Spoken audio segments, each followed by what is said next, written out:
kalian untuk kalian buat sendiri dan kalian kerjakan sendiri dan sanksinya kalian buat sendiri.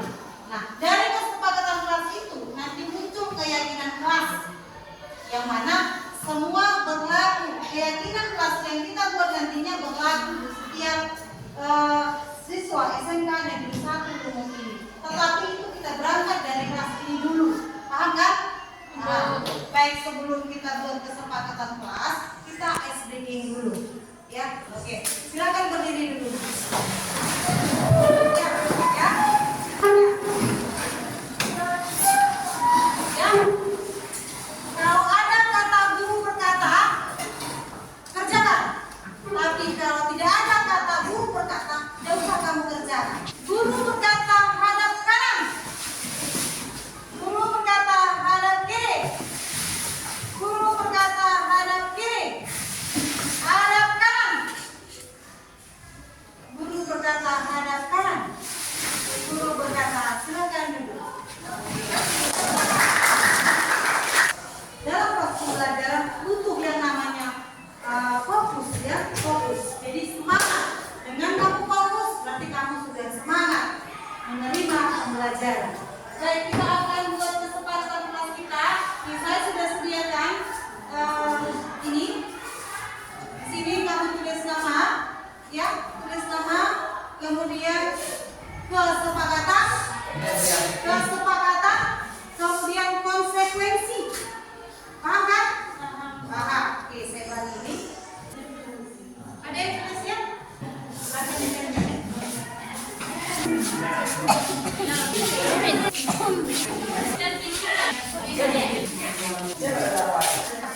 Saya mau ada satu orang membantu menuliskan di sini. Ya, siapa yang bersedia? Kita baca. Ya, silakan. Yang pertama, Yosefa Jeffrey. Kesepakatan dilarang memukul teman. Konsekuensi menyapu kelas selama 1 minggu. Berarti menghargai, sikap menghargai. Artinya kita, keyakinan kita buat menghargai. Ya. Kemudian ini silakan dibantu saya untuk membacakannya. Siapa yang mau? Nih, siapa? Nama saya. Siapa namanya? Oke, baca nomor 2 aku biar kita sepakati. Kita sepakati dan kita berangkat dari kesepakatan ini, maka kita buat keyakinan kelas. Ya. Nama Dian Putri. Kesepakatan HP di saat proses belajar mengajar. Konsekuensi HP akan disita dan tidak dikembalikan. Disiplin ya, berarti disiplin. Ya, kalau melanggar berarti dia melanggar keyakinan kelas. Disiplin. Ya. Yang ketiga, nama Ainani. Kesepakatan ribut di saat guru menjelaskan materi IPA. Konsekuensi siap dikeluarkan dari kelas jika melanggar kesepakatan tersebut. Oke, berarti di poin dosa dituliskan di poin menghargai. Oke, keyakinannya harus menghargai kan? Ya, oke lanjut. Nama Dea. Kesepakatan masuk kelas tepat waktu. Konsekuensi memberhentikan kelas selama 2 hari. Ya. Oke, terima kasih. Mari kita tepuk tangan dulu. Sekarang kita lihat apa yang kita sepakati ini, ya. Apa yang kita sepakati, kamu kerjakan, kamu laksanakan. Nah, kamu sendiri yang melaksanakan sanksinya. Dan dari kesepakatan itu muncullah keyakinan kelas. Keyakinan kelas ini adalah yang kita laksanakan secara keseluruhan. Terima kasih untuk kesepakatannya, terima kasih untuk kebersamaan kita ini. Selamat pagi, mari tepuk tangan.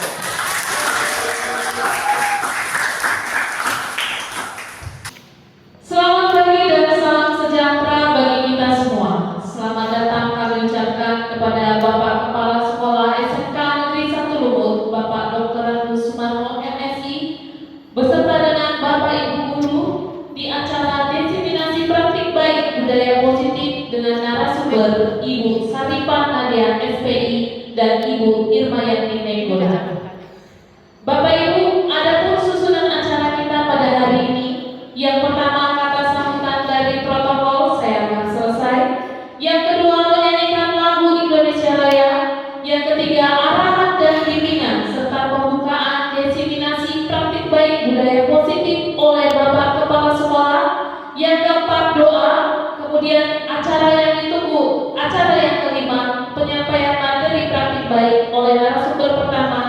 Ibu Saripah Nadia, SPI, dan Ibu Irmayati Nenggolan. Baiklah Bapak Ibu, untuk mempersingkat acara, langsung saja kita masuk kepada acara yang berikutnya. Menyanyikan lagu Indonesia Raya kepada Ibu Kristina Paulina Hutagalung, kami persilakan. Bapak Ibu, kita berdiri.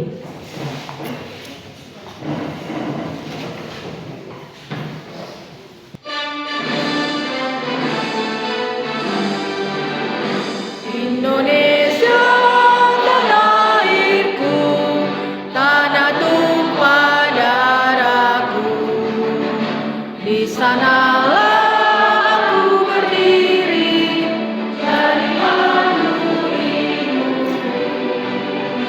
Indonesia bangsaku, bangsa dan tanah air.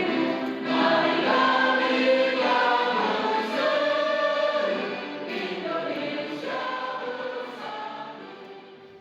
Arahan dan bimbingan serta pembukaan acara diseminasi praktik baik budaya positif oleh Bapak Kepala Sekolah Dr. Agus Sumarno MSI. Kepada Bapak kami persilakan. Assalamualaikum warahmatullahi wabarakatuh. Salam sejahtera dan bahagia bagi kita semuanya. Selamat pagi. Yang kami hormati narasumber kegiatan hari ini, yaitu Ibu Saripah Nadia, SPD, dan Ibu Irmayati Nainggolan, SPD, yang merupakan calon guru penggerak angkatan ke-9, para bapak dan ibu guru yang kami banggakan dan kami hormati. Pertama-tama marilah kita panjatkan rasa syukur kita kepada Tuhan Yang Maha Kuasa, yang mana pada kesempatan pagi hari ini berkat ridhonya, berkat izinnya, kita semuanya bisa mengikuti kegiatan diseminasi praktek baik budaya positif. Mudah-mudahan acara atau kegiatan ini bisa berjalan dengan baik, dapat bermanfaat dan penuh dengan keberkahan. Kita apresiasi kawan-kawan kita yang maju, kita apresiasi. Ya. Kita saling mengapresiasi. Ya. Saya lihat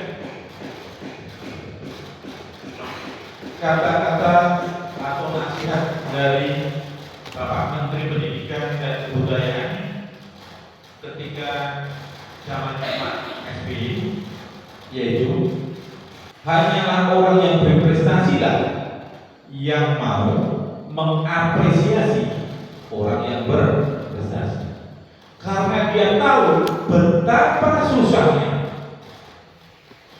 untuk meraih prestasi.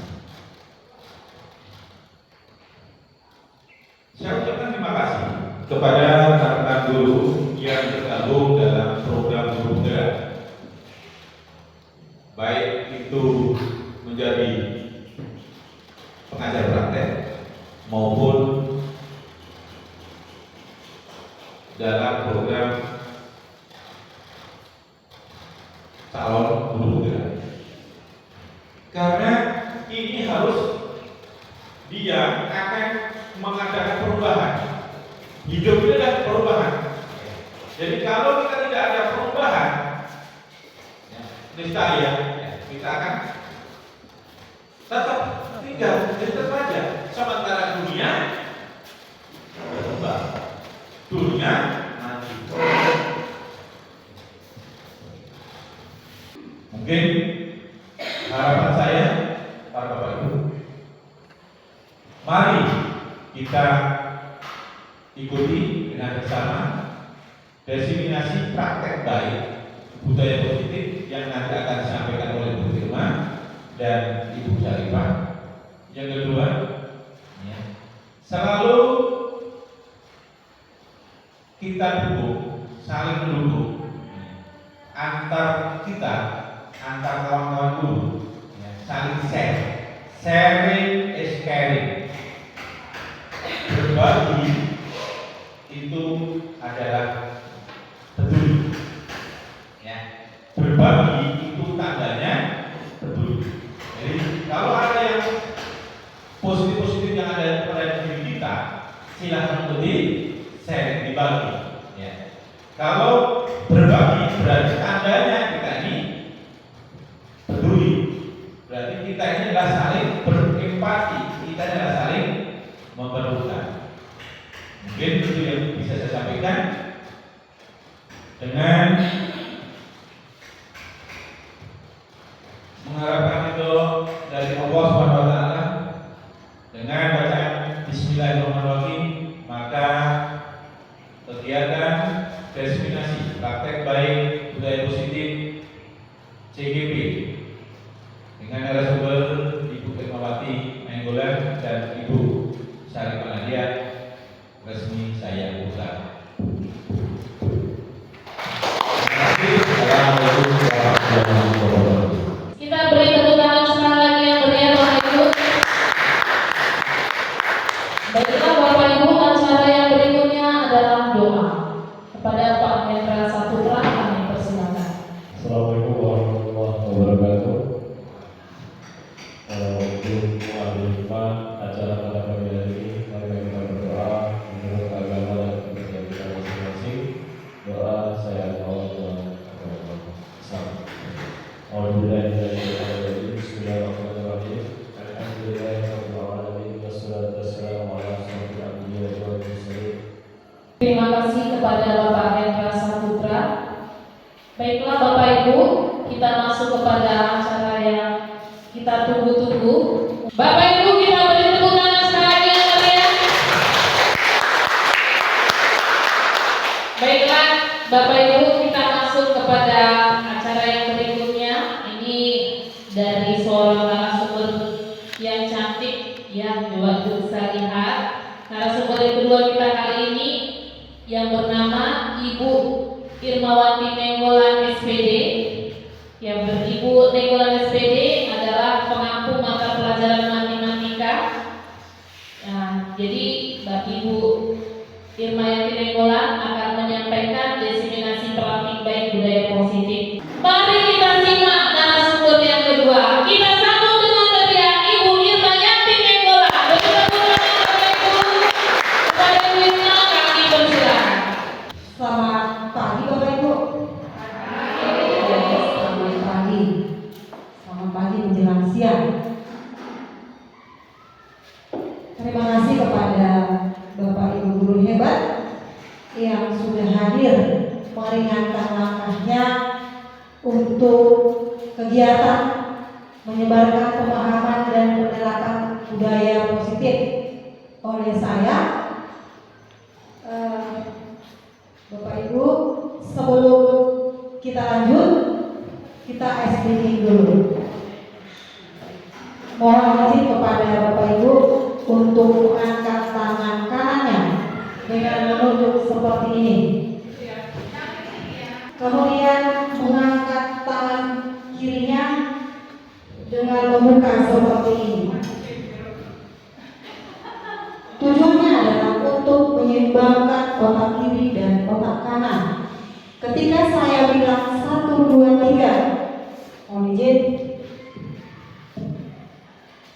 1, 2, 3, 1, 2, 3, 1, 2, 3. Ya. Siap Bapak Ibu? Siap melakukan? Siap. 1, 2, 3, 1, 2, 3, 1, 2, 3. 1, 2, 3, 1, 2, 3, 1, 2, 3, 1, 2, 3. Terima kasih.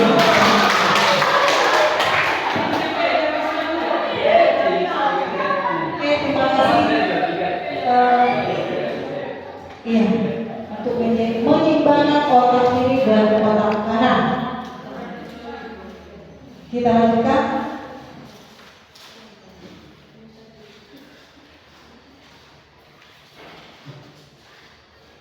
Oke, Bapak Ibu,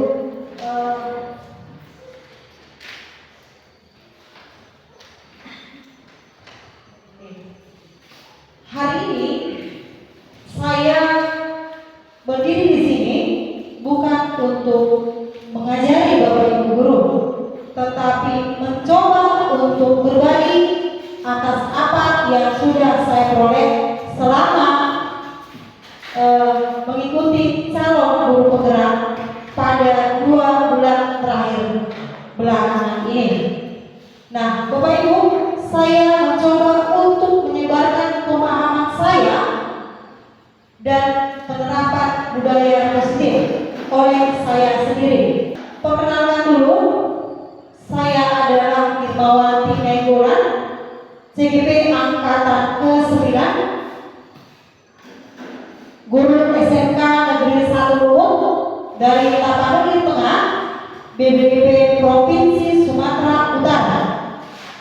Dan Bapak fasilitator saya adalah Bapak Hairul Muslim Nasution, dan Bapak pengajar praktik saya adalah Bapak Leonardo. Tujuan pendidikan menurut Bapak pendidikan kita, yakni Bapak Ki Hajar Dewantara, bahwa tujuan pendidikan adalah menuntut segala kodrat yang ada pada anak-anak agar mereka dapat mencapai keselamatan Bapak Ibu, dan kebahagiaan yang setinggi-tingginya, baik sebagai manusia maupun sebagai anggota masyarakat. Nah, Bapak Ibu, tujuan pendidikan yang kita laksanakan di sekolah kita ini, kita hanya menuntut Bapak Ibu, menuntut anak untuk mencapai keselamatan. Kita ibaratkan seorang anak kecil atau bayi kecil yang ingin berjalan, kita menata. Kita sebagai orang tua pastinya takut akan kecelakaan ketika dia mulai mencoba berjalan. Kita sebagai orang tua menuntunnya supaya anak tersebut bisa berjalan dengan baik, dengan selamat, dan menuju kebahagiaan. Demikian Bapak Ibu. Kemudian Bapak pendidikan menekankan kepada kita sebagai pendidik hanya menuntut tumbuh atau hidupnya kekuatan kodrat yang ada pada anak-anak agar dapat memperbaiki lakunya Bapak Ibu. Memperbaiki lakunya, bukan dasarnya. Anak-anak yang kita didik di sekolah kita ini itu bukan ibarat kertas kosong, bukan Bapak Ibu. Anak-anak yang kita didik di sekolah kita ini adalah ibarat kertas yang terdapat di dalamnya ada goresan-goresan kecil. Nah, tugas kita Bapak Ibu guru adalah menebalkan goresan-goresan yang ada pada kertas tersebut. Maka dari itu, Ki Hajar Dewantara menekankan kepada kita bahwa tugas kita adalah menuntut, memperbaiki lakunya, bukan dasarnya. Artinya kita tidak bisa berharap seperti apa yang kita inginkan kepada anak-anak didik kita tersebut. Kita lanjutkan. Pandangan Ki Hajar Dewantara mengenai padi diibaratkan olehnya seperti anak. Dalam melaksanakan pendidikan, ibarat petani sebagai guru yang menyebarkan benih atau bibit padi tidak bisa memaksakan tanaman padi menjadi tanaman lain. Artinya begini Bapak Ibu, kita menanam padi, kita harapkan jadi jagung, tidak bisa Bapak Ibu, ya tidak bisa. Tetapi yang bisa kita lakukan adalah hal tersebut juga dimaksudkan kepada anak-anak yang sudah mempunyai minat dan bakatnya masing-masing. Tidak bisa dipaksa untuk menjadi apa yang diinginkan oleh guru atau orang tua untuk tujuan tertentu.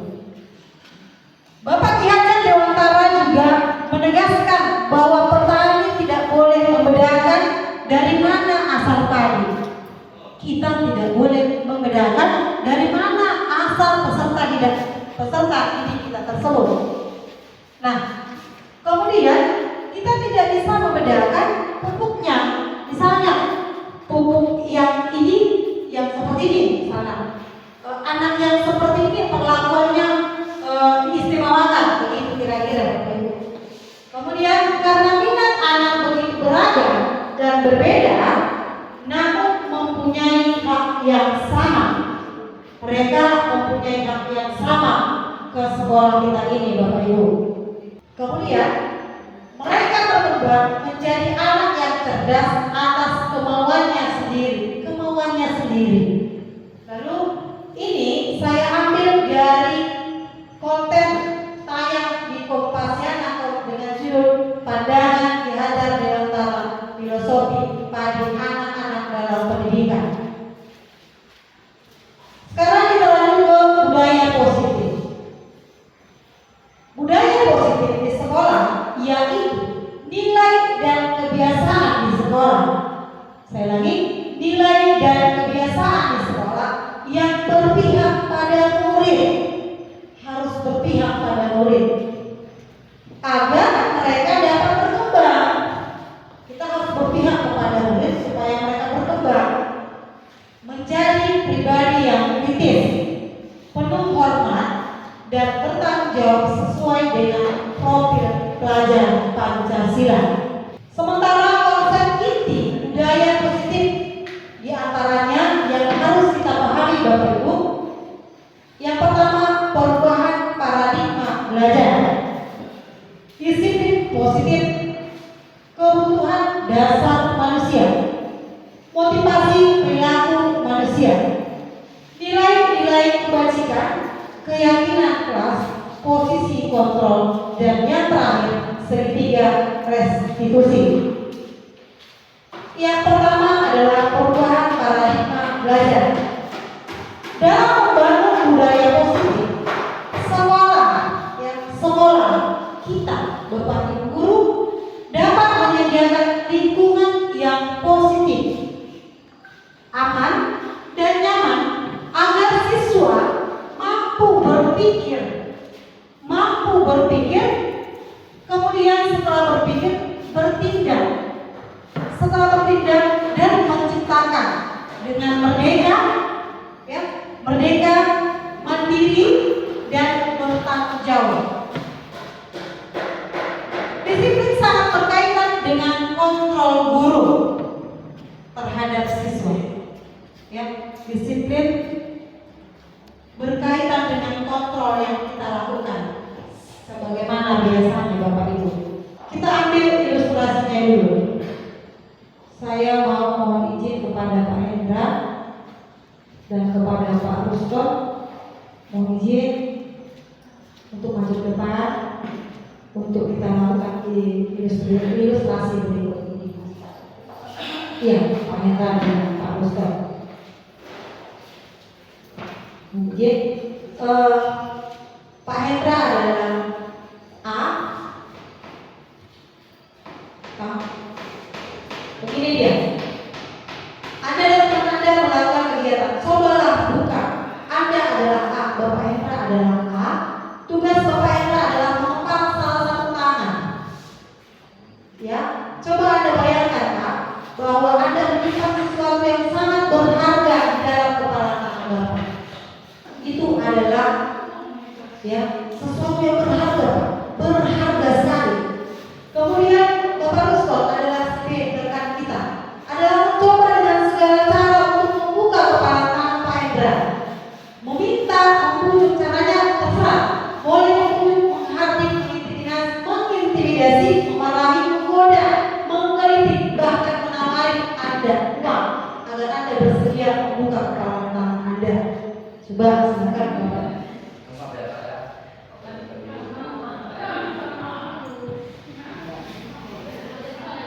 Bagaimana Pak Hendra? Ngomongnya apa? Bertahan itu barang yang berharga, Pak Hendra. Bagaimana cara Pak Hendra? Bujuk Pak Hendra.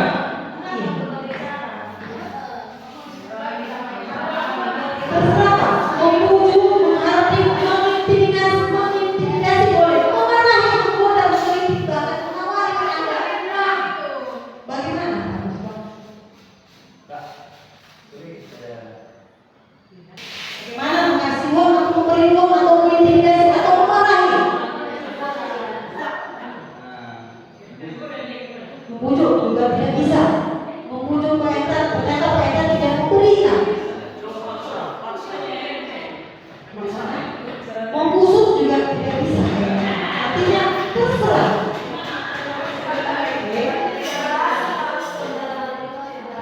Iya, benar. Ya, mari tepuk tangan Bapak Ibu. Oke, terima kasih banyak Kak. Iya, terima kasih banyak Kak.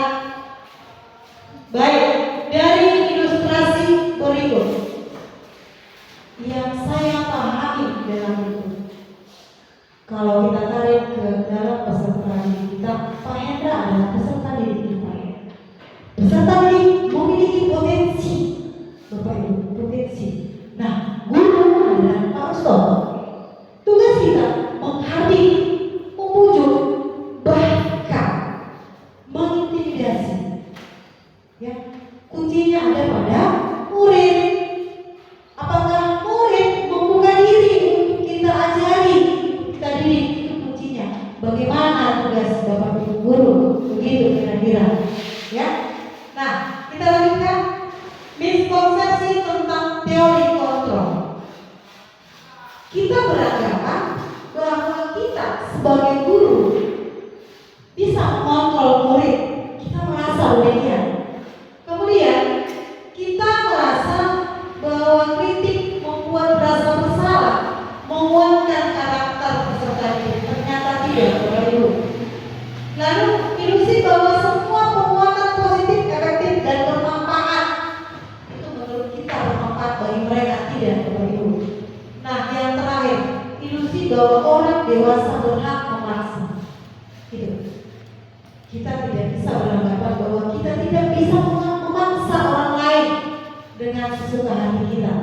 Demikian halnya peserta didik kita yang ada di sekolah kita ini, kita tidak boleh memaksa Bapak Ibu. Selanjutnya, bagaimana mengubah paradigma stimulus respon ke pendekatan teori kontrol? Stimulus respon, kita mencoba mengubah orang agar berpandangan sama dengan kita. Teori kontrol atau pilihan, kita berusaha memahami pandangan orang lain terhadap tentang dunia. Ibaratnya begini Bapak Ibu, kenapa terjadi permusuhan di antara kita? Misalnya saya dengan Ibu Juli misalnya, kami sahabat baik, tetapi ketika ada sesuatu yang menurut saya pribadi mengubah orang pandangan seperti saya, Ibu Juli tidak mau. Nah, di situ terjadi perselisihan. Artinya, supaya hal itu tidak terjadi, maka teori kontrol pilihan kita berusaha memahami. Jangan marah dulu Bapak Ibu. Kita berusaha, kenapa Ibu Juli begitu terhadap saya? Kenapa Ibu ini begitu terhadap saya? Itulah cara mengubah paradigma stimulus respon pendekatan teori kontrol. Yang kedua, perilaku buruk dilihat sebagai suatu kesalahan. Ketika orang bersalah, kita langsung bilang, kamu salah, bapak itu salah. Ya, harusnya bagaimana? Semua perilaku kita berpikir bahwa semua perilaku memiliki tujuan. Ibu tersebut ada tujuannya melakukan hal yang seperti itu. Ya. Kemudian orang lain bisa mengontrol saya? Tidak. Orang lain tidak bisa mengontrol saya. Orang lain tidak bisa mengontrol Bapak Ibu. Tidak bisa. Tetapi hanya kita, hanya Anda yang bisa mengontrol diri Anda. Suami sekalipun tidak bisa mengontrol diri kita. Tetapi hanya kita yang bisa mengontrol diri kita. Ya Bapak Ibu. Untuk itu pemaksaan ada pada saat tujuan gagal. Itu di stimulus respon. Benar. Kenapa kita marah kepada orang, teman kita? Kenapa? Karena tidak bisa kita bujuk. Lalu ada pemaksaan. Karena tidak ada pemaksaan, tidak terjadi pembujukan itu tidak berhasil, maka kita memaksa. Begitu. Kemudian teori kontrolnya, kolaborasi dan konsensus menciptakan pilihan-pilihan baru. Kalau tidak memaksa, kalau kita tidak bisa membujuk, maka dipaksa. Kita ada pilihan lain. Begitu. Kemudian model berpikir menang kalah. Kalau di stimulus respon ada menang kalah. Tetapi di teori kontrol model berpikir menang. Begitu. Kemudian yang kedua, disiplin positif. Apa Ya, kira-kira mohon izin kepada Bapak Ibu, siapa yang bersedia memberi pengertian pemahaman tentang disiplin? Iya, Pak Ustaz. Itu adalah sikap yang suatu peraturan yang penting. Iya, terima kasih Pak Ustaz untuk pengetahuannya ya. Baik, disiplin berasal dari bahasa Latin disciplina yang artinya belajar. Makna asal kata dari kata berkonotasi dengan disiplin dari diri dari murid-murid Socrates dan Plato. Ya. Disiplin diri membuat orang menggali potensinya menuju sebuah tujuan. Ya, saya ulangi. Disiplin diri membuat orang menggali potensinya untuk menuju sebuah tujuan. Apa yang dia hargai. Namun dalam budaya yang kita miliki, makna kata disiplin telah berubah menjadi sesuatu yang dilakukan seseorang pada orang lain untuk mendapatkan kepatuhan, sama seperti yang disampaikan oleh Pak Ustaz. Kecenderungan umum adalah menghubungkan kata disiplin dengan ketidaknyamanan. Benar Bapak Ibu? Kalau kata disiplin ini, ya, umumnya adalah menghubungkan kata disiplin dengan ketidaknyamanan. Disiplin ini merasa tidak nyaman, harus kaku, gitu. Bukan dengan apa yang kita hargai atau pencapaian suatu tujuan. Disiplin adalah kemampuan memerintah diri, Bapak Ibu. Ya, disiplin adalah kemampuan memerintah diri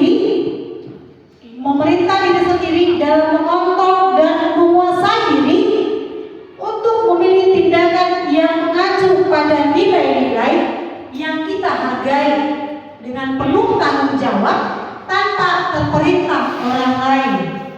Nah, disiplin yang kita lakukan itu kita lakukan secara sadar tanpa pengaruh perintah orang lain itu yang disebut dengan disiplin, Bapak Ibu. Nilai-nilai yang kita hargai adalah nilai kebajikan. Nilai kebajikan seperti sifat positif manusia yang merupakan tujuan mulia yang ingin dicapai setiap individu, yaitu nilai-nilai dalam profil pelajar Pancasila. Nah, disiplin positif dalam budaya kita, makna kata disiplin telah berubah menjadi sesuatu yang dilakukan seseorang pada orang lain untuk mendapatkan kepatuhan. Kita cenderung menghubungkan kata disiplin dengan ketidaknyamanan seperti yang saya sampaikan tadi.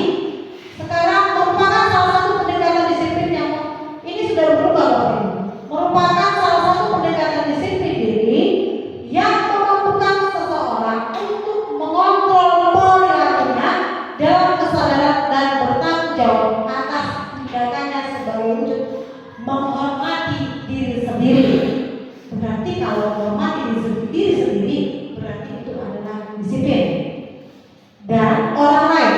Nah, sebagai pendidik, Bapak Ibu, sebagai pendidik, tujuan kita adalah menuntun murid untuk memiliki disiplin diri sehingga mereka bisa berperilaku yang mengacu pada nilai-nilai kebajikan universal dan memiliki motivasi intrinsik, bukan ekstrinsik. Motivasi dari dalam, bukan karena orang lain, tetapi motivasi yang berasal dari diri kita, Bapak Ibu.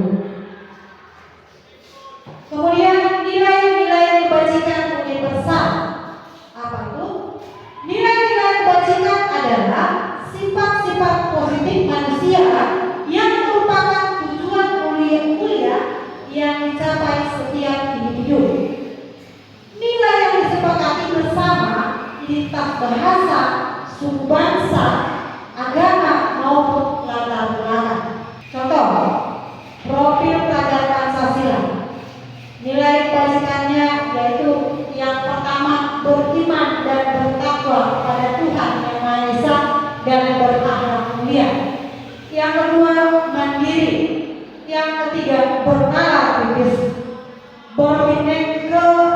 berkepentingan global, bergotong royong dan kreatif.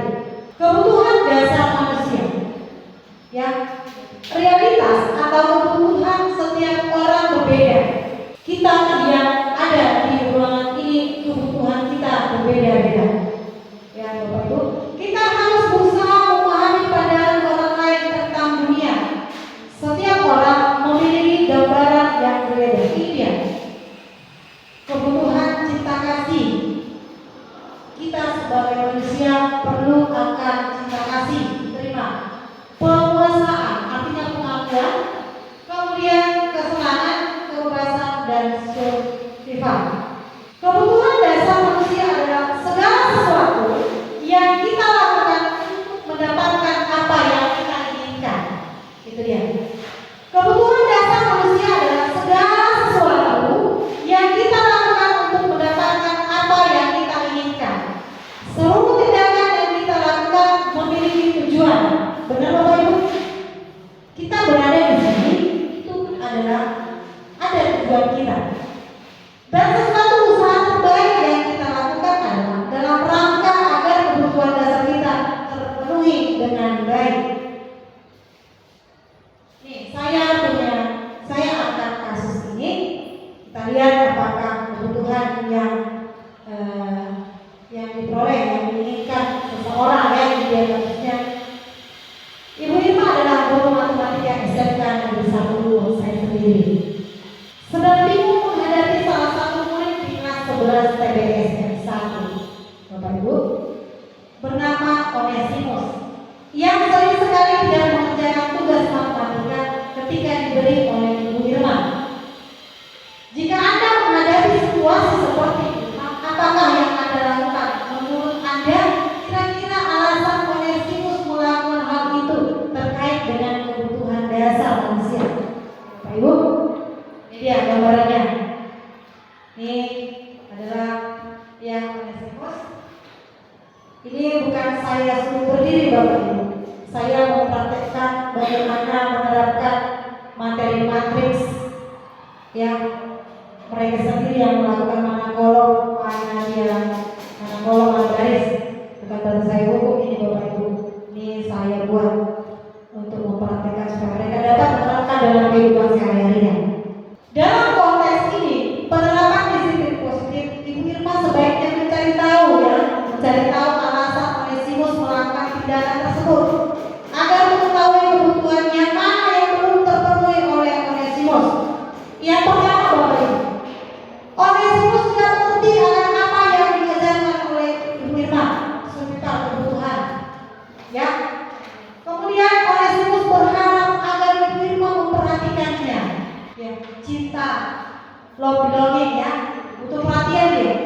Nomor 3, Onesimus merasa hebat karena Ibu Irma takut menegurnya dan harus mengikuti kemauan belajarnya. Ini power, penguasaan. Kemudian yang keempat, Onesimus merasa bosan akan cara mengajar saya. Mengajar Ibu Irma itu freedom, kebebasan. Murid itu harus bebas dalam hal yang positif. Kemudian yang terakhir, Onesimus hanya listen dan menikmati ekspresi wajah Ibu Irma ketika dimarahi Fun. Kebahagiaan, itu dia. Jadi dalam hal ini kita harus nomor 4, semua perilaku memiliki tujuan. Ya, tujuan yang dibuat oleh Onesimus tadi dia pasti ada. Teori motivasi perilaku manusia. Yang pertama, untuk menghindari ketidaknyamanan atau hukuman. Apa yang akan terjadi apabila saya tidak masuk dalam kelas? Apakah bapak kepala sekolah memarahi saya? Jadi perasaan kita tidak nyaman. Itu motivasi eksternal, motivasi yang berasal dari luar. Kemudian untuk mendapatkan imbalan dari orang lain, institusi, apa yang akan saya dapatkan apabila saya melakukannya? Apa yang saya dapatkan kalau saya disiplin dalam mengajar? Itu motivasi eksternal juga namanya Bapak Ibu. Yang ketiga, untuk menghargai diri sendiri, saya akan menjadi orang yang seperti apa bila saya melakukannya. Inilah yang harus diharapkan ya, yang kita harapkan motivasi internal. tujuan disiplin dengan positif. Mari berlatih hukuman atau konsekuensi Bapak Ibu. Kita perhatikan, lari mengelilingi lapangan basket 2 kali karena terlambat hadir di sekolah. Bapak Ibu, apakah itu hukuman? Iya, hukum. Membersihkan coretan yang dibuatnya di meja tulis, apakah itu hukuman atau konsekuensi Bapak Ibu? Konsekuensi. Iya, konsekuensi. Murid diminta untuk push up 15 kali karena tidak menggunakan masker di sekolah. Mengganti kertas tugas teman yang telah dicoret-coret. Berjemur di lapangan basket 12 siang karena mengobrol dengan teman. Hukuman, karena tidak ada hubungannya dengan Bapak Ibu. Kemudian murid diminta bertelanjang kaki sepanjang hari karena tidak menggunakan sepatu warna hitam sesuai peraturan sekolah. Oke, kita lihat Bapak Ibu. Berdiri di depan kelas apabila mengangkat kaki satu karena tidak bisa menjawab pertanyaan. Baik, kita sesuaikan. Dia. Ternyata Bapak Ibu benar. Lari mengelilingi lapangan basket 2 kali karena terlambat hadir di sekolah itu hukuman. Kemudian membersihkan coretan yang dibuat yang di meja tulis ada hubungannya, namanya konsekuensi. Ada hubungan. Murid diminta untuk push up 15 kali karena tidak menggunakan masker di sekolah. Hukuman. Menggantikan kertas tugas teman yang telah dicoret. Konsekuensi. Berjemur di lapangan basket pukul 12 tepat siang karena mengobrol dengan teman. Hukuman. Murid diminta bertelanjang kaki sepanjang hari karena tidak menggunakan sepatu warna hitam sesuai peraturan. Itu hukuman Bapak Ibu. Ya. Kemudian berdiri di depan kelas sambil mengangkat kaki satu karena tidak bisa menjawab. Itu hukuman Bapak Ibu. Yang kelima, kita lanjut yang kelima Bapak Ibu. Restitusi posisi kontrol. Ya, ini dia penghukum, pembuat merasa bersalah, teman, pemantau, mengajar. Oke, kita lihat 5 posisi kontrol. Yang pertama, motivasi.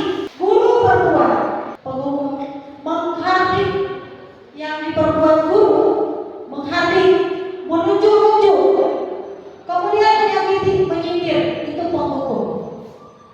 Kalau kita berkata seperti ini, bertindak seperti ini Bapak Ibu, menunjuk-nunjuk. Biasa juga kalau kita sudah marah, menunjuk-nunjuk begini, kemudian menyakiti, menyindir, itu menghukum.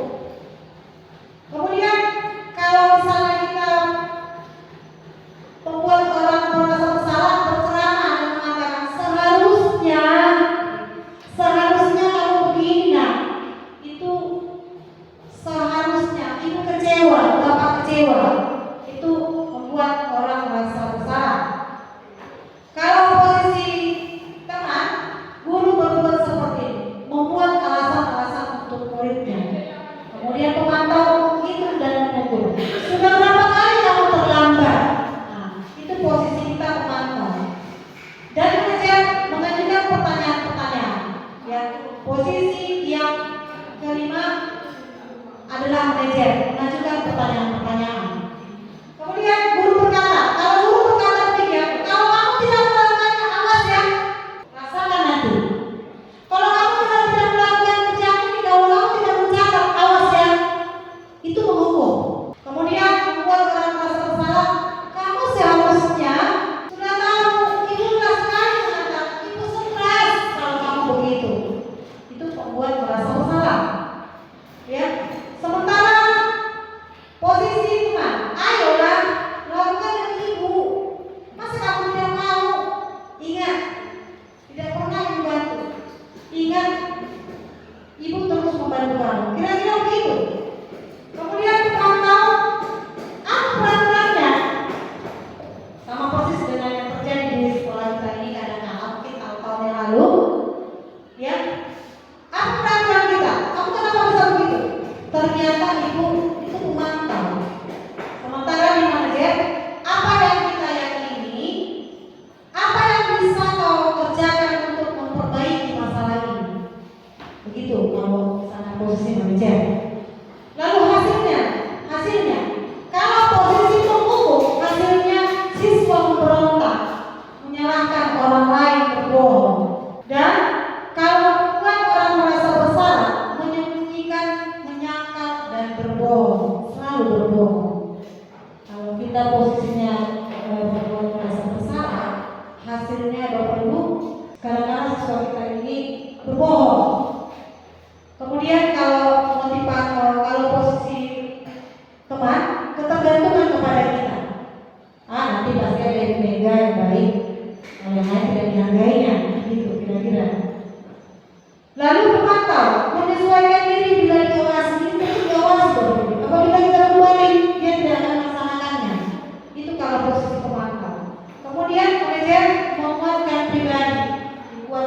pribadinya sendiri, maka muncullah motivasi intrinsik yang dari ini. Kemudian keterkaitan dengan dunia berkualitas. Kalau kita posisi penghukum, murid meletakkan guru di luar dunia berkualitas, tidak pernah merasa baik dan di hadapannya. Dia selalu mengingat kesalahan kita. Walaupun dia sudah tamat dari sini, dia selalu mengingat kita dalam hal yang negatif. Tetapi kalau misalnya pembuat merasa bersalah, murid meletakkan guru di dalam dunia berkualitas. Ini bayang-bayangkan saja. Ibu ini baik dulu, kemudian ini baik sama saya, hanya sebatas itu saja. Tetapi posisi teman, saya pikir bapak ibu teman saya ternyata begitu, itu dia. Murid meletakkan guru sebagai orang yang sangat penting di dunia berkualitas. Yang lain tidak. Sementara pemantau, murid meletakkan guru peraturan dan guru di dunia berkualitas. Artinya begini, ketika kita bertemu dengan guru, ketika murid bertemu dengan posisi guru yang selalu posisinya pemantau, dia hanya melihat, ayo kita dari sana, ayo kita dari sana, ada Bu Mega, ada Bu Mela, kira-kira begitu contohnya ya, Bapak Ibu. Jadi, oke, sini. Kemudian murid berkata, yang selalu murid katakan ketika posisi kontrol kita, biarkan saja, nanti juga marah-marah lagi dia. Itu yang selalu dikeluarkan pernyataan dari murid kita kalau kita posisi penghukum. Biarkan saja, nanti juga marah-marah lagi. Kemudian kalau posisi merasa bersalah, maafkan saya Bu. Hanya sebatas itu saja, maafkan saya. Kemudian posisi teman, saya pikir bapak, saya pikir ibu teman saya. Kalau dia posisi teman, ketika dia berkata begini dia, saya pikir itu teman saya. Ternyata begitu ibu ternyata sama saya ya. Kira-kira begitu yang dikeluarkannya dari pernyataannya. Kemudian pemantau, berapa banyak bintang yang saya harus peroleh, berapa halaman yang harus saya tulis. Kalau misalnya siswa melanggar peraturan, pernah itu disuruh menulis 1 lembar, 2 lembar, 3 lembar dan terlambat. Lalu siswanya menyatakan begini, berapa banyak bintang yang saya harus peroleh kalau saya berbuat baik Bu? Dan berapa halaman yang harus saya tulis? Begitu dia. Murid berkata, kalau di pemantau.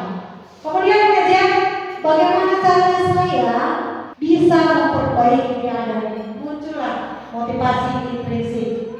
Kemudian dampak pada murid, mengulangi kesalahan, merasa rendah diri. Kalau dia kita membuat orang merasa bersalah, merasa rendah diri, lemah, tidak mandiri, tergantung. Kemudian posisi pemantau menitik beratkan pada sanksi atau hadiah untuk dirinya. Lalu kemudian mengevaluasi diri bagaimana cara memperbaiki diri. Nah, Bapak Ibu, kira-kira posisi mana yang harus kita terapkan secara menau? Iya, manajer. Mungkin kalau saya juga pribadi menghukum sudah pernah, bahkan membuat merasa bersalah sudah pernah. Saya pada saat sekarang posisi teman Bapak Ibu, posisi teman, belum lagi pemantau. Saya memiliki rencana ini, saya nantinya pemantau menuju ke manajer, ya, karena dalam pendidikan calon guru penggerak masih 2 bulan kira-kira memperoleh pendidikan. Jadi saya mungkin bapak saya akan pemantau dan menuju ke manajer. Kemudian hukuman dan konsekuensi. Sesuatu, kalau hukuman itu sesuatu yang menyakitkan harus terjadi, itu kalau hukuman. Konsekuensinya sesuatu harus terjadi. Kemudian restitusi merupakan pilihan. Dan yang kedua, tidak nyaman untuk murid, anak untuk jangka waktu panjang kalau hukuman. Sementara konsekuensi tidak nyaman untuk murid, anak untuk jangka waktu pendek.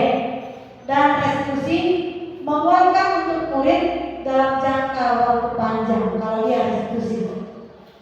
Yang ketiga, korban mendapatkan keadilan. Korban mendapatkan keadilan Bapak Ibu kalau kita hukuman. Hanya korbannya saja yang mendapatkan keadilan, tetapi pelakunya tidak merasa adil menurutnya. Kemudian korban bisa diabaikan. Kalau dia konsekuensi, korban bisa diabaikan. Ketika ada masalah, kita melakukan yang ketiga ini hukuman, ya konsekuensi korban bisa diabaikan. Sementara restitusi korban mendapatkan ganti. Selanjutnya murid akan tersakiti kalau hukuman perilaku pasif agresif meningkat. Kalau misalnya murid tersakiti, pasti perilaku agresifnya meningkat. Konsekuensi murid dibuat tidak penguatan hanya bertahan dalam jangka waktu pendek. Sementara restitusi murid mendapatkan masalah terpecahkan. Selanjutnya posisi kontrol guru. Pernyataan yang sering kita munculkan adalah yang saya kecewa sekali dengan kamu. Kemudian kira-kira posisi kontrol yang mana ini? Kalau kita mengatakan ini, saya kecewa sekali dengan kamu, posisi apa itu Bapak Ibu? Saya kecewa sekali dengan kamu. Iya, merasa bersalah. Kamu tidak pernah melakukannya. Penghukum. Iya. Ayolah, lakukan dari Bapak Ibu teman ya. Apakah kamu mengajar stiker bintang hari ini? Apakah kamu mau mendapatkan stiker bintang hari ini pemantau? Bagaimana kamu bisa menyelesaikan masalah ini? Oke.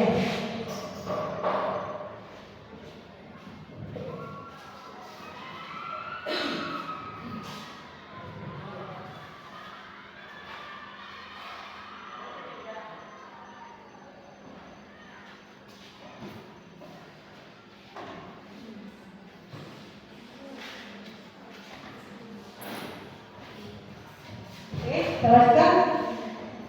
Kamu selalu yang paling terakhir. Penghukum. Jadi saya buat kasusnya lagi. Hukum dan sanksi atau konsekuensi. IPA kurang menguasai pelajaran matematika, sehingga pada saat pelajaran tersebut berlangsung, dia lebih banyak berdiam diri atau menggambar di buku pelajarannya.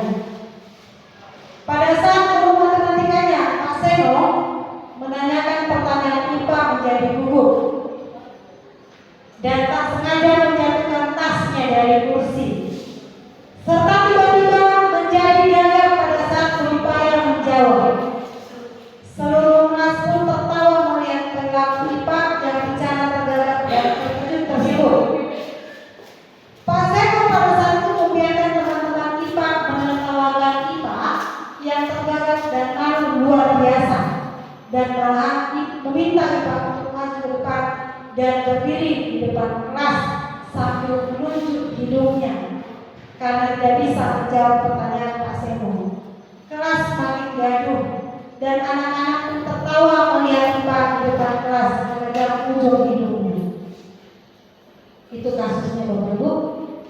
Itu mungkin sering terjadi. Pertanyaannya, apakah kita setuju dengan tindakan Pak Seno? Tidak. Mengapa?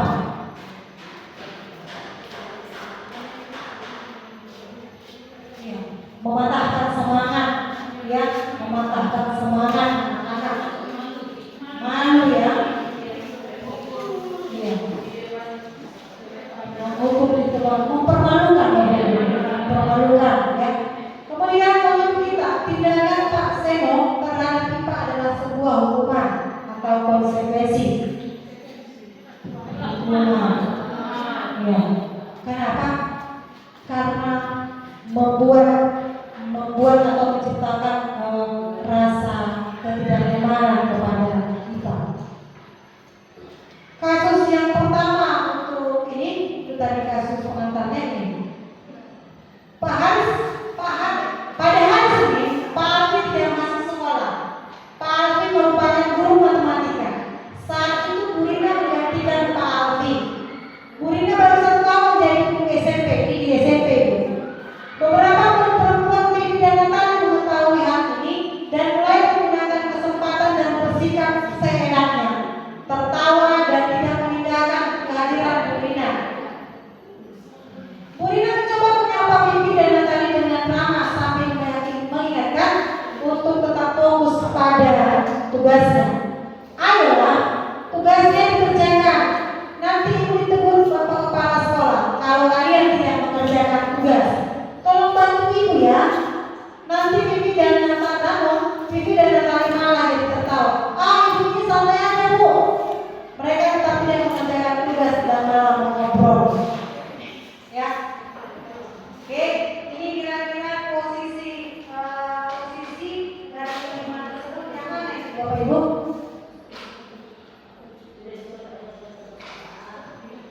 merasa bersalah.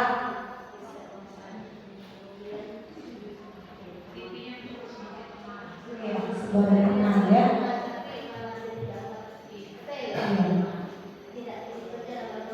Malah ngobrol. Jadi dalam hal ini posisi yang dilakukan adalah posisi sebagai teman. Akhirnya dia tidak menghargai gurunya kan begitu. Itulah efeknya kalau dia posisi teman. Kemudian kasus yang kedua ini, Anto dan Dino sedang bermain bersama di lapangan basket dan tiba-tiba terlibat dalam sebuah pertengkaran adu mulut. Dino pun menjadi emosi dan mengadakan kontak fisik, menarik kemeja Anto dengan kasar sampai 3 kancingnya terlepas. Pada saat itu guru piket langsung melerai mereka dan membawa mereka ke ruang kepala sekolah. Ibu Suti sebagai kepala sekolah berupaya menenangkan keduanya, terutama Dino. Dino sepertinya kamu saat ini sudah marah sekali. Tadi ya Bapak Ibu. Dino sepertinya kamu saat ini sedang marah sekali. Nah, gurunya mengatakan begini, kepala sekolahnya mengatakan begitu. Mendengar itu, Dino pun mengalir bercerita tentang kekesalan hatinya. Ibu Suti pun melanjutkan bahwa membuat kesalahan adalah hal yang manusiawi. Kalian Bapak Ibu, Ibu Suti melanjutkan bahwa membuat kesalahan adalah hal yang manusiawi dan bahwa mempertahankan diri adalah hal yang penting. Namun, meminta Dino memberikan cara lain yang mungkin lebih efektif karena saat ini Dino berada di ruang kepala sekolah. Ibu Suti melanjutkan pertanyaan tentang keyakinan sekolah yang disepakati, serta apakah Dino bersedia memperbaiki kesalahan yang telah dilakukan terhadap Anto. Dino pun akhirnya perlahan mengangguk. Kemudian Ibu Suti balik bertanya kepada Anto, hal apa yang bisa dilakukan Dino untuk memperbaiki masalah? Anto menjawab, saya perlu kancing saya diperbaiki Ibu. Ibu saya akan sangat marah kalau melihat kancing baju sampai copot 3 kancing begini. Benar Bapak Ibu? Ketika kita temukan anak kita demikian, pasti kita sebagai orang tua marah Bapak Ibu. Oke, itulah pernyataan daripada Dino. Kemudian Ibu Suti pun kembali bertanya ke Dino, apakah yang akan dilakukan untuk menggantikan 3 kancing Anto yang terlepas? Dino berpikir sejenak, namun menjawab, wah tidak tahu Bu, saya yang kembali mungkin ya Bu. Ibu Siti berpikir sebentar dan menanggapi, kalau dia akan mudah terlepas kembali Dino, bagaimana kalau menjahitkannya saja? Bersediakah kamu? Dino tampak ragu-ragu dan menanggapi, menjahit? Mana saya tahu bagaimana menjahit Bu.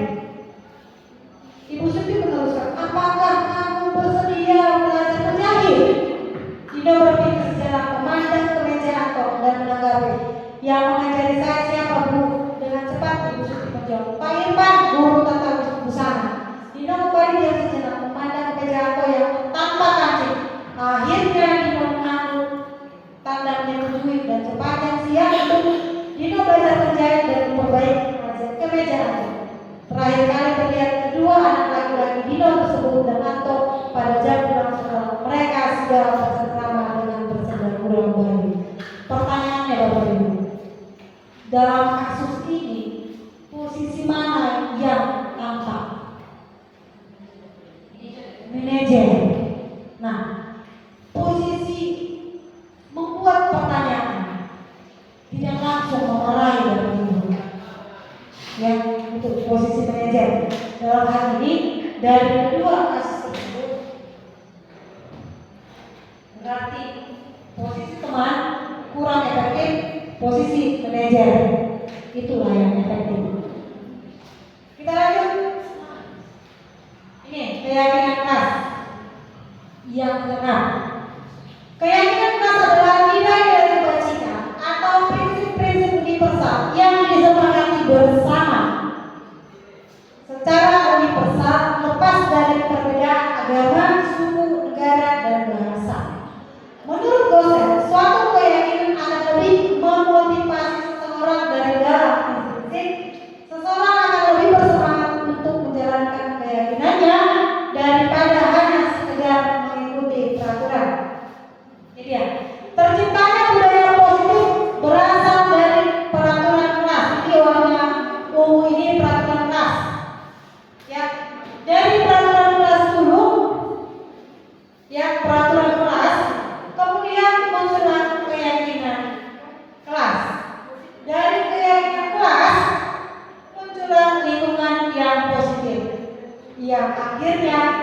dihasilkan budaya yang positif. Nah, Bapak Ibu, kita mulai dari peraturan kelas dulu, peraturan di kelas kita dulu. Dalam hal ini, ketika disarankan ketika kita masuk dalam pembelajaran, kita mulai dulu kesepakatan belajar dulu. Kita sepakat dulu belajar, misalnya kita buat kesepakatan kelas. Dari kesepakatan kelas muncullah kesepakatan belajar, muncullah kesepakatan kelas. Lalu dari kesepakatan kelas ini akan memunculkan keyakinan kelas. Nah, dari keyakinan kelas ini muncullah lingkungan yang positif. Dari lingkungan positif muncullah budaya yang positif. Akhirnya sekolah kita ini akan menjadi sekolah yang nyaman, aman dan tentram, terbebas dari hukuman dan segala kasus. Demikian Bapak Ibu. Kemudian peraturan ini, peraturan dan keyakinan kelas. Kita lihat perbedaannya. Kalau dia peraturan ini ya, keyakinan kelas, nilai kebajikan dan itu artinya begini.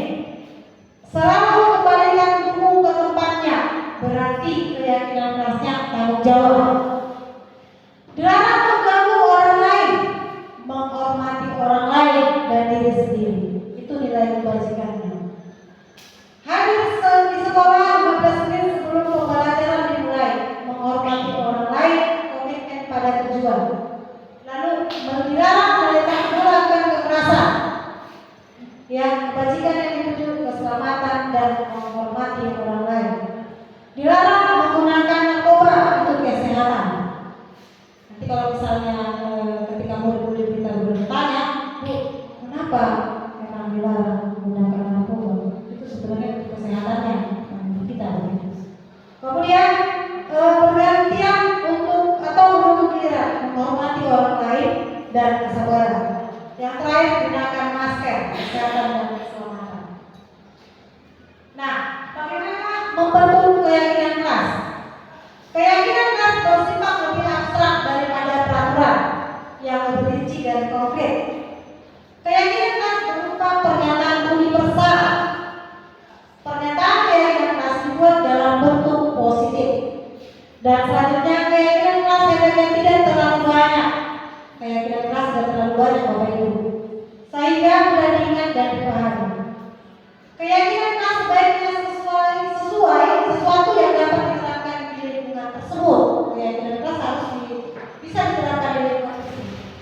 Semua warga kelas ikut berkontribusi dalam pembuatan keyakinan kelas lewat kegiatan curah pendapat. Lalu bersedia meninjau kembali keyakinan kelas dari waktu ke waktu. Di sini saya akan menyajikan video saya pada saat pembuatan keyakinan kelas. Mohon izin untuk kita sama-sama melihat Bapak Ibu.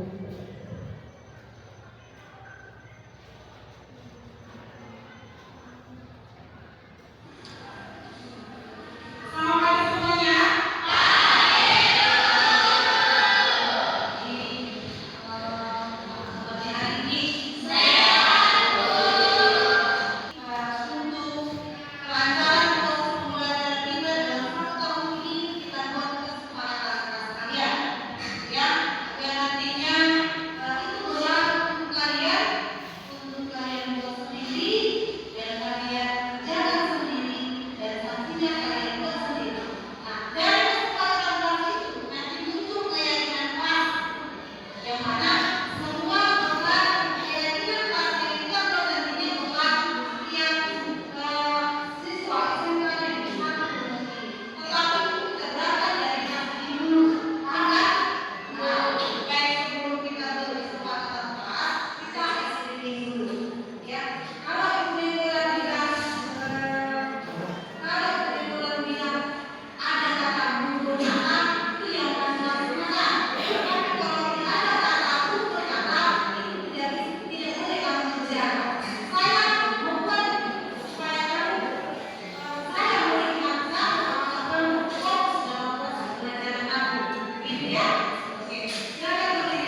pendapatnya. Dalam hal ini kita melihat bahwa kita sudah dari video ini saya merasa itu sudah berpihak pada murid.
Segitiga restitusi.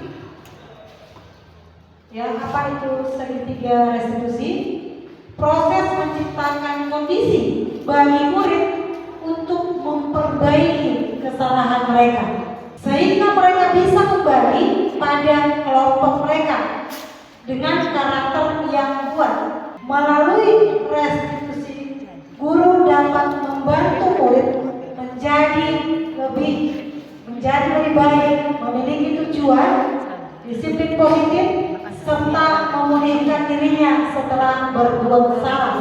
Membantu murid untuk jujur pada diri sendiri dan mengevaluasi dampak dari kesalahan yang dilakukan.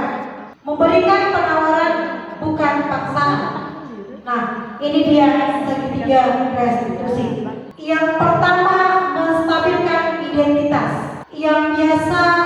kita buat, kita lakukan ya untuk menstabilkan identitas ini.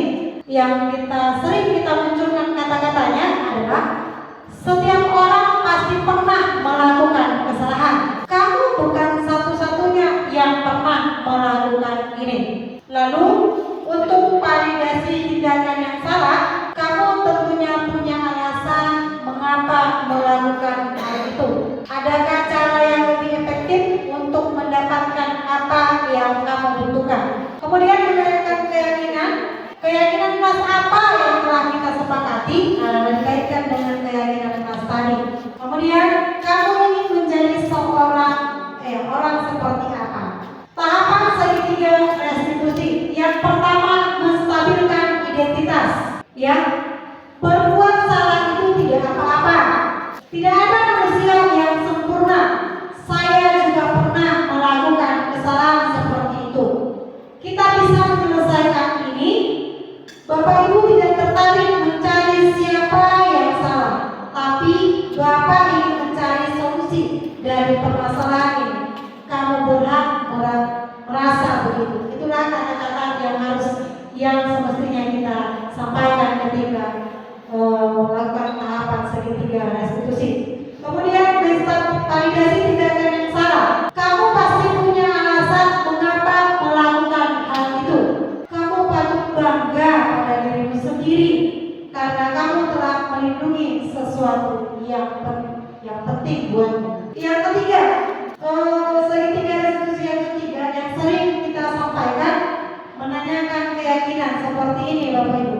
Apa yang kita percaya sebagai keyakinan kelas atau sekolah?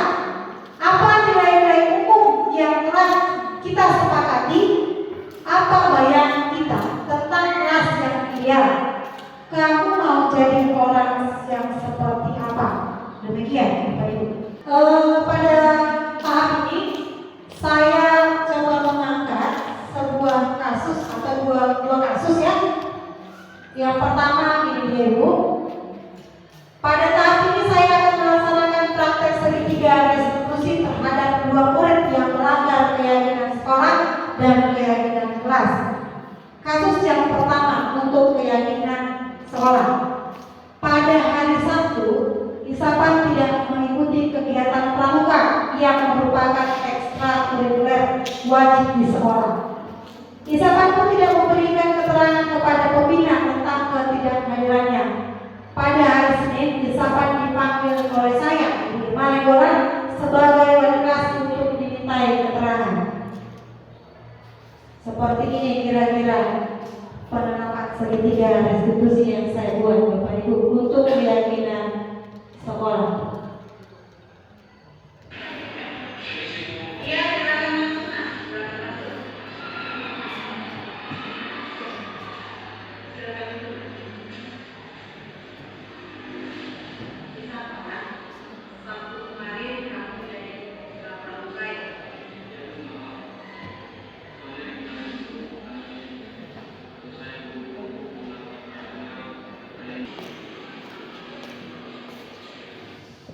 Itu untuk keyakinan sekolah.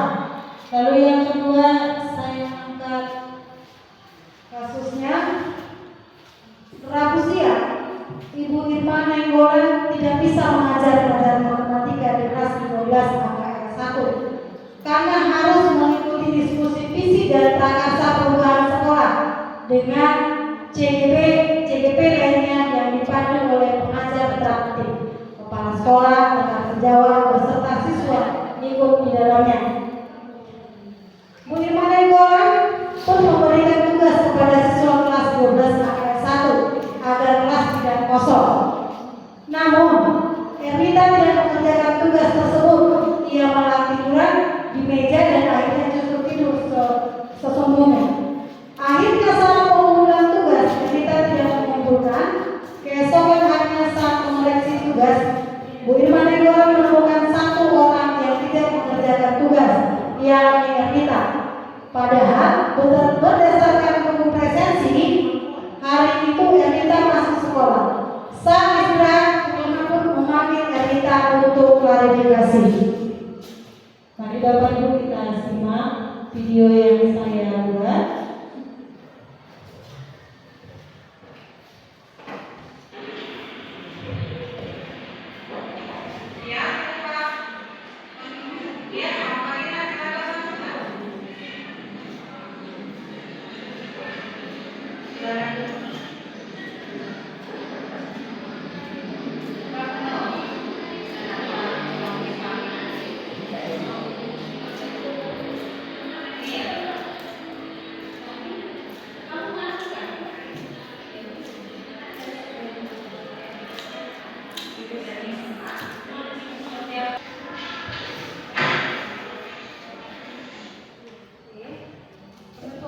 betul. Dalam penerapan program disiplin positif, hendaknya guru kita memiliki standar kepribadian, profesional, dan sosial yang baik, di mana guru mampu merefleksikan dirinya dalam posisi kontrol saat ini. Bagaimana perjalanan dirinya sebagai among atau manajer yang menuntut murid-muridnya menjadi insan yang mandiri, merdeka, dan bertanggung jawab. Terima kasih. Iya Bapak Ibu, kita beri tepuk tangan sekali yang meriah untuk dua narasumber hebat kita pada hari ini yang sudah memaparkan tentang budaya positif praktik baik yang buat Bapak Ibu pasti sudah cukup mengerti ya. Ibu Evi sudah berapa hari pasti sudah cukup memahami dan tinggal mengaplikasikannya. Ya baiklah Ibu Bapak sekalian yang ada di sini. Saya lihat dari wajah-wajah manis dan jantinnya ada banyak pertanyaan saya rasa yang ingin disampaikan kepada dua narasumber hebat kita di depan. Ya, kita buka dua sesi. Satu sesi itu terdiri dari 3 pertanyaan dan sesi yang kedua terdiri dari 3 pertanyaan juga. Kami buka untuk sesi yang pertama. Silakan. Ya Ibu Evi, kami persilakan. Baiklah, terima kasih atas kesempatan yang telah diberikan kepada saya. Saya ingin menanyakan narasumber mengenai 5 posisi kontrol yang tadi Bu jelaskan. Sebenarnya tujuannya apa itu Bu? 5 posisi kontrol yang tadi Bu jelaskan itu, apakah kita dituntut, apakah kita guru ini dituntut untuk menerapkan atau memilih salah satu posisi mana yang tepat untuk kita terapkan, atau penjelasan Ibu yang mengenai posisi kontrol tadi hanya gambaran kita selama ini, posisi kita selama ini, begitu. Terima kasih. Baik, Bu Evi, terima kasih untuk pertanyaannya. Ya, pada dasarnya posisi ya 5 kontrol guru itu sudah kita laksanakan. Iya. Sudah kita laksanakan. Penghukum sudah. Iya. Teman sudah. Kemudian pemantau sudah. Temuan merasa bersalah sudah. Manajer juga sudah. Tujuan daripada hal ini dijelaskan atau dipaparkan, kita diarahkan untuk ke posisi manajer ini, begitu. Pada dasarnya sudah kita laksanakan itu di sekolah ini. Hanya saja kita diarahkan ke manajer. Tujuannya agar sekolah SMK Negeri 1 bebas dari pembulian, bebas dari hukuman, bebas dari kasus, dan bebas dari segala tindak pidana. Demikian.